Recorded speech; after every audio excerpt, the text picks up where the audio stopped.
Try again. There we go. Good afternoon, ladies and gentlemen. Welcome to the meeting of the Georges River Local Planning Panel for the 16th of February 2023.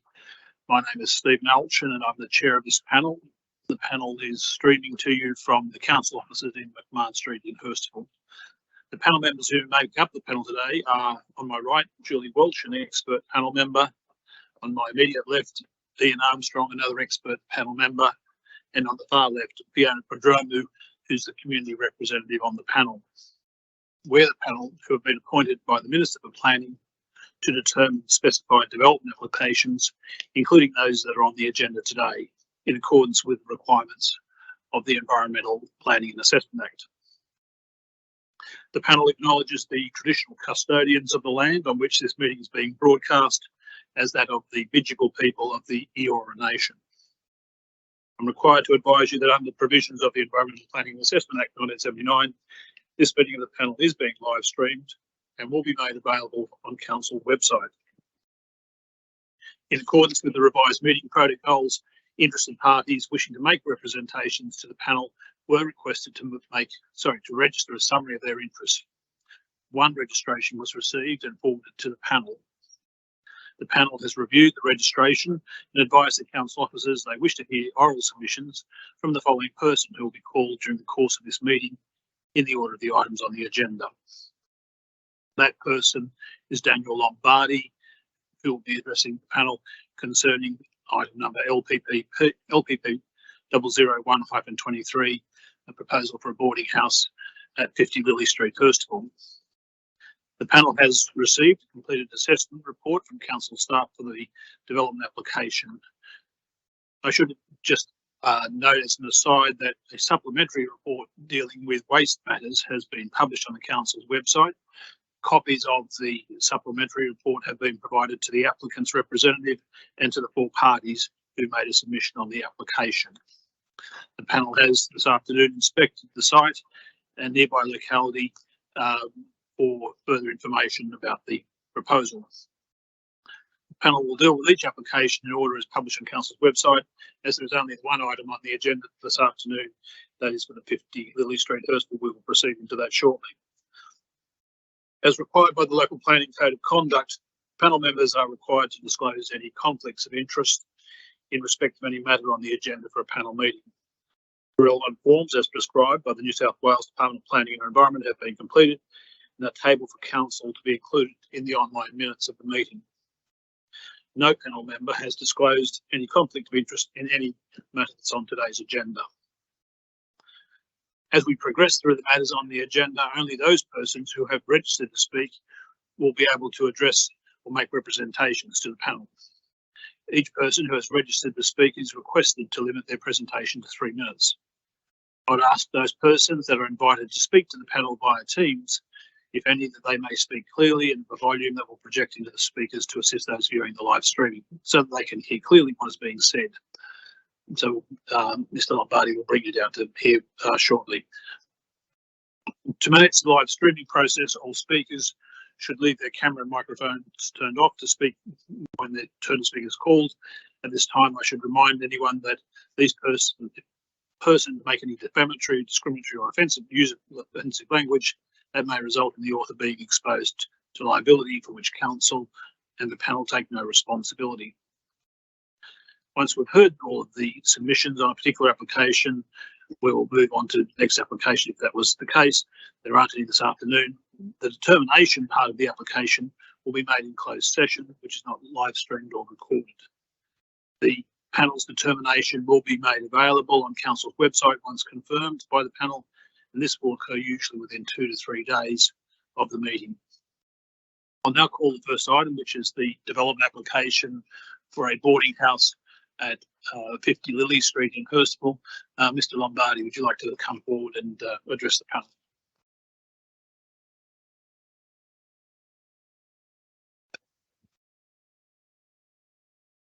Good afternoon, panel members. Thank you for coming out to site today. Firstly, I'd just like to express our frustration and how displeased we are with the manner in which how this DA has been looked at by Georges River Council. This was lodged 1.5 years ago, and it includes 26 email correspondence, 15 telephone conversations, and we believe that their recommendation for refusal for the above project is totally uncalled for.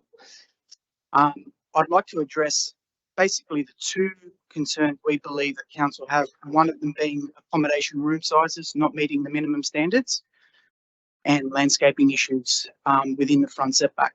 So I'll start with accommodation room sizes. Contrary to council's calculations, I'd like to stress the proposed development does comply with clause 29F of the Affordable Rental Housing Policy Set 2009. Single rooms must be a minimum 12 square metres and doubles 16.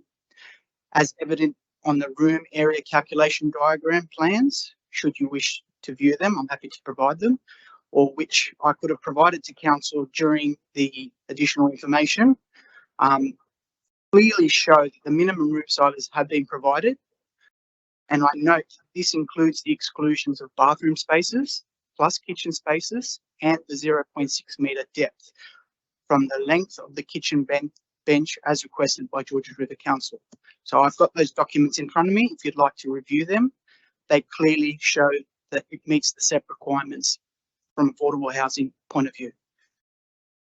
Secondly, I'd like to speak about the landscaping within the front setback.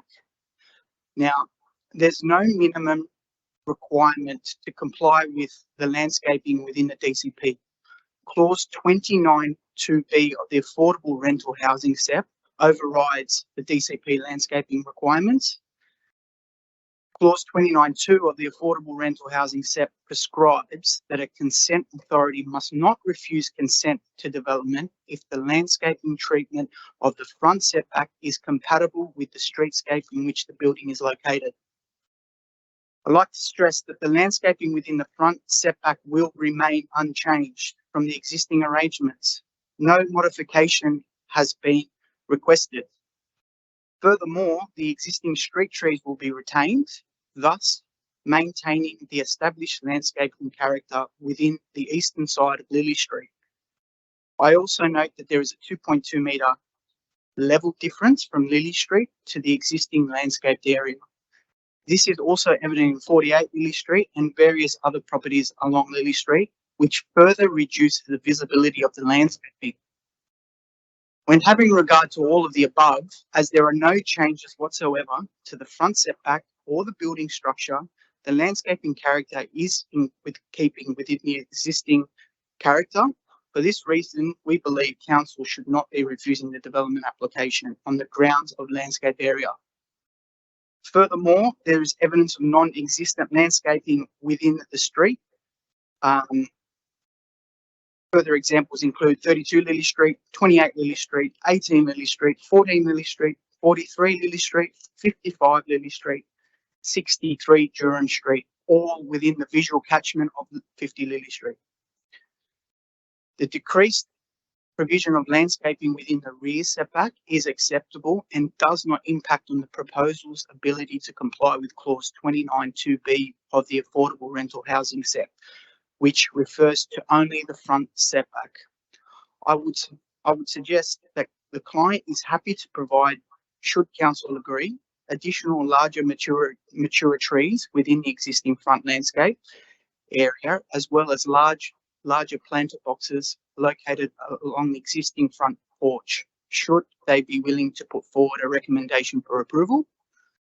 The other issues that have been brought up in terms of accessibility, the ramp at the front being too bulky in scale, it never brought up within the request for additional information. It's also evident in number 14 Lily Street and 36 Lily Street, both have ramp access. It's inevitable that the street is lower than the building, so we need to get accessibility. And if council willing to look at removing the accessibility, that's another option we could go down. But we believe that the development is in vogue with what is being put forward by the New South Wales Government and the Property Council of Australia.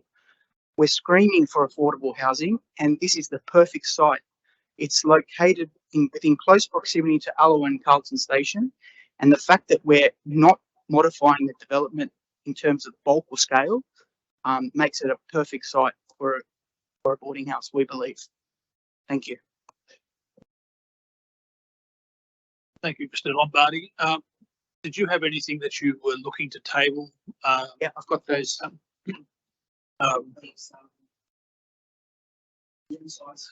Could you just describe, so their plans, are they of room sizes?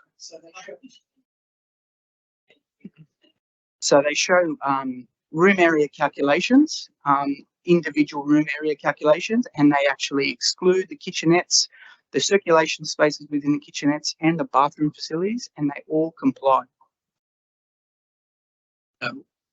Thanks. If you could table that. My understanding is that the panel can't consider those plans today because we need to have them and have the council officers have a chance to assess them. But that will be useful information going forward. Can I ask, do any of the panel members have any questions? Fiona Padron.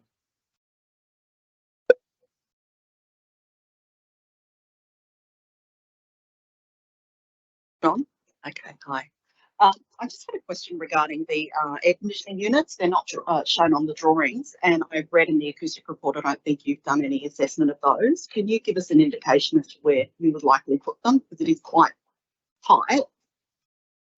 We previously were looking at putting air conditioning. If it was approved, it would be a condition that we wouldn't have air conditioning units within the development. Sorry, I missed that. You're not proposing it at the moment. Right, okay, thank you. Are there any other questions from other panels? Yeah, I wanted to, I've got a couple of questions, if that's okay. One of them related to accessibility. Could you just walk me through how, if I'm disabled and I'm using the accessible car space provided, how I'm going to have, what the route is for me to get to the accessible bedroom up on what is ground floor?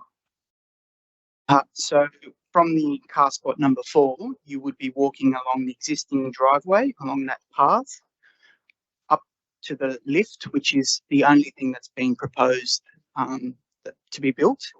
And as you go up towards the primary private open space, you would walk through the communal room into the bedroom 1. Now, another option that we discussed with council, which they didn't put forward that they preferred, was to actually convert room number 8, which is downstairs, into a accessible room, which could be done quite easily, and that would also help in terms of access. You wouldn't have to essentially go into the lift. You could go through the ground floor and into the room. Okay. I was thinking also, you know, the ability for someone perhaps in a wheelchair who wants to go and, you know, share the experience of the communal living room, they're going to want to go up there anyway. Just the thought of coming out of the lift into what is an open space, if it's, you know, raining, or and then how someone in a wheelchair was going to open those sliders to the communal living room. Do you see any DDA issues with that? Look, it can all be conditioned. We've got an accessibility report that states that it meets the requirements. Once again, we did have that covered, but council previously said that they didn't like that area to be covered. Okay. So, And just going to your DDA report, it doesn't do. Just looking at the corridor width and the width you have at the door openings. yeah, they're all compliant. They all meet the 1 metre standards. Okay, I think my understanding is that when you're at a threshold of a door for someone in a wheelchair, I think it's 1200 is a requirement. So you can actually spin around in a wheelchair, access the door. Did your consultant talk to you at all about that? I believe it's been addressed in the report. I'm happy to provide that report should you wish it to review it, but yeah. Okay. Just two more quick questions. Just looking at your kitchens, Mhm. and sorry that my eyes aren't that great for this size of print. Yep. But say if you look at on the lower ground floor, at bedroom, I think is it bedroom, the one next to the abuts the car space, is that 8? And then it's typical of a number of your kitchens. Can you just say, I can see there's a sink. Yeah, there's a sink. There's a 4-burner hob. Is that right? That's electric hob. Correct. And then next to that, is that a full height fridge? No, it's a washing machine. It's a washing machine that's sitting under. Correct. Okay. And Under- where does the refrigerator go? The refrigerator would probably be, the washing machine would be above. Right. And the fridge would be below the bench. Okay. Right. I'm just a bit, I guess my concern is I don't see a lot of prep. I see what you're doing, but if you wanted to prepare a meal, where are you going to chop things up? Where are you going to put your pans? You know, you've got a 4-burner sink. Is there? Well, it's a is there enough 17. space within- It's a 1700 long bench. We can make the 4 burners 2 burners if Okay. that's. I mean, it's only housing 1 to 2 people, Yes. so it doesn't need to be excessive. 1700 bench space is sufficient for an individual to cook and Okay. clean after themselves. I mean, the sink's only a 500 sink, so. All right. There's also fridges provided in the communal living rooms. Yep. There's 2 fridges side by side. So, Okay. And then a final question just relates to the 3 hours solar access to the communal living room. I had a look at the shadow analysis, but unfortunately, it's very hard to make an assessment. So am I right in assuming that you're getting your solar access from the window that's effectively on the northern facade of the property? Yeah. Because when we were looking at it on site today, I mean, that's significantly blocked by existing trees on your neighbour's boundary. yeah. So did you make any assessment of what that impact? Well, I believe the trees actually aren't affecting you can't take trees into consideration when you're looking at shadowings and things like that. But it does meet the 3-hour requirements. It's mentioned in the report from council that it's sufficient. This at the moment is roofed. It actually will be removed, the roof, so it will provide further sun within the communal living space. So we can achieve that 3 hours. Within the internal communal living space? Correct. So you've got a 1.8 metre screen along that boundary as well, don't you, for Yeah. privacy? Yes. Yeah, okay, well, you asked my question. Thank you for that. I just had a very quick question. I hadn't appreciated that the washing machine would be in the kitchenette. Why is it the washing machine in the bathroom? That can be made. We can address that. We can put them in the bathrooms. It's just we just thought we'd put it underneath the bench of the kitchen. We could also use the laundry. There's actually a dedicated laundry space that's got washing machines within it. So happy to make that change if the washing machine needs to be in the bathrooms.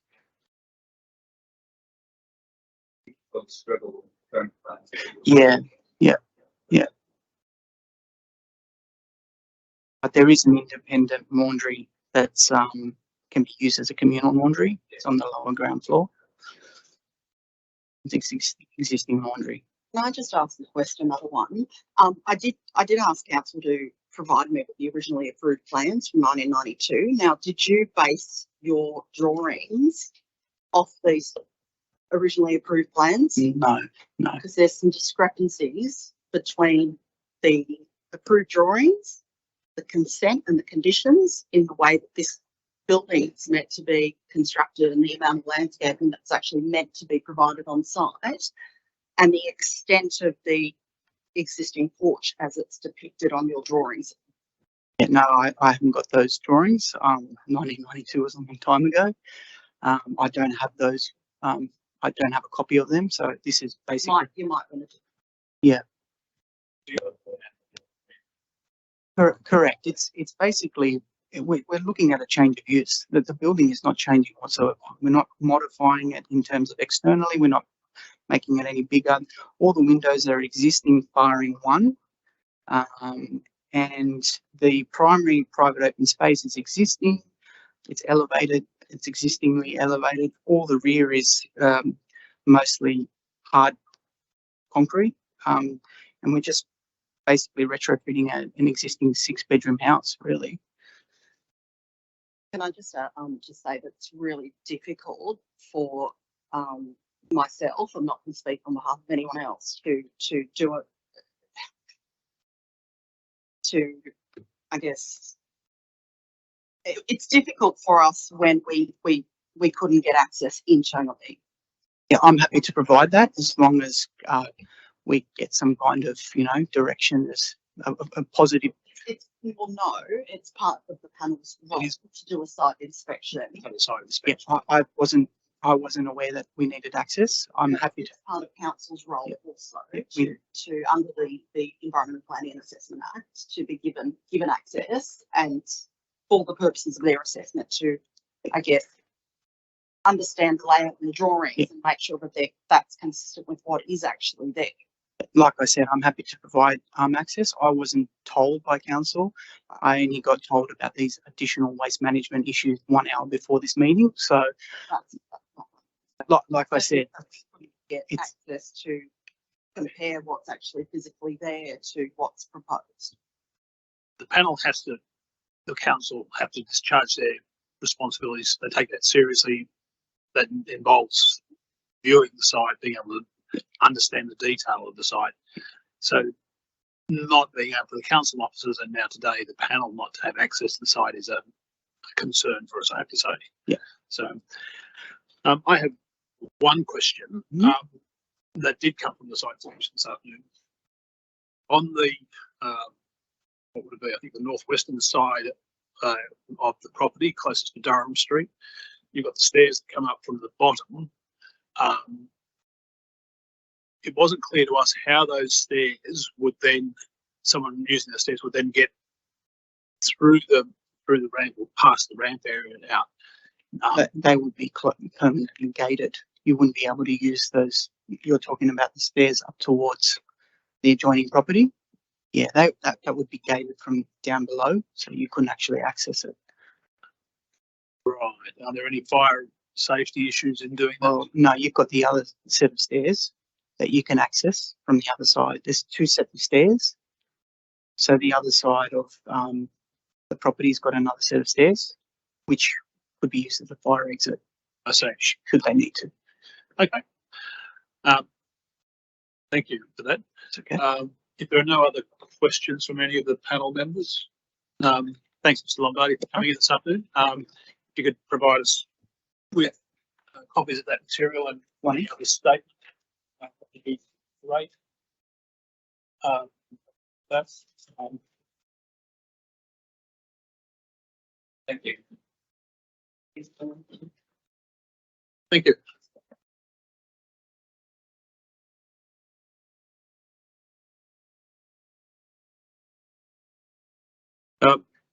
That concludes the part of the meeting where there is an opportunity for people to make submission and address the panel. The decision on the application will now be taken, as is normal practice, in closed session. So thank you very much for anyone who might be watching on the screens. Thank you, Mr. Lombardi, for coming along. We'll now go into closed session. Thank you. Right.